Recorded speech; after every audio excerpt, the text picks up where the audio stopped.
Hello, ഇന്നത്തെ office lunch ബോക്സിനകത്ത് എന്തൊക്കെയാണെന്ന് നമുക്കൊന്ന് കണ്ടാലോ. ചക്ക സീസണൊക്കെ അല്ലായിരുന്നോ? അപ്പം ചക്കക്കുരുവൊക്കെ ഒരുപാടുണ്ടായിരുന്നു. അങ്ങനെ ചക്കക്കുരുവും വള്ളിപ്പയർ വിട്ടുള്ള ഒരു മെഴുക്കുവരട്ടിയാണ് കേട്ടോ ആദ്യം തന്നെ ഉണ്ടാക്കിയത്. പിന്നെ ലഞ്ച് ബോക്സ് എന്ന് പറയുമ്പോഴുള്ള എക്സ്പെക്റ്റേഷൻ ഒന്നും വേണ്ട കേട്ടോ. അധികം വിഭവസമൃദ്ധമായ കറികളൊന്നും കാണത്തില്ല മിക്കവാറും ദിവസങ്ങളിൽ. ഒന്നോ രണ്ടോ കറികൾ കാണും. ചിലപ്പോൾ തലേന്നത്തെയൊക്കെ ആയിരിക്കും മിക്കവാറും. അപ്പം ആദ്യം തന്നെ ആ ആവി പറക്കുന്ന ചൂട് ചോറ് നമ്മുടെ തട്ടത്തിനകത്തോട്ട് അങ്ങോട്ട് ഇട്ട് സെറ്റാക്കി നിരപ്പാക്കി എടുക്കണം.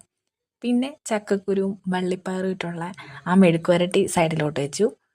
പിന്നെ ഇത് ഞാൻ ഒറ്റയ്ക്കൊന്നുമല്ല കഴിക്കുന്നത് കേട്ടോ.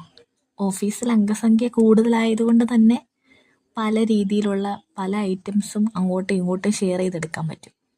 അതുകൊണ്ട് തന്നെ ആ ധൈര്യത്തിൽ കറി ഇല്ലെങ്കിലും ചോറ് മാത്രമാണെങ്കിലും നമുക്ക് ഓഫീസിൽ കൊണ്ടുപോകാം. അടുത്തതായി ഇത് തലേ ദിവസത്തെ രസമാണ് കേട്ടോ.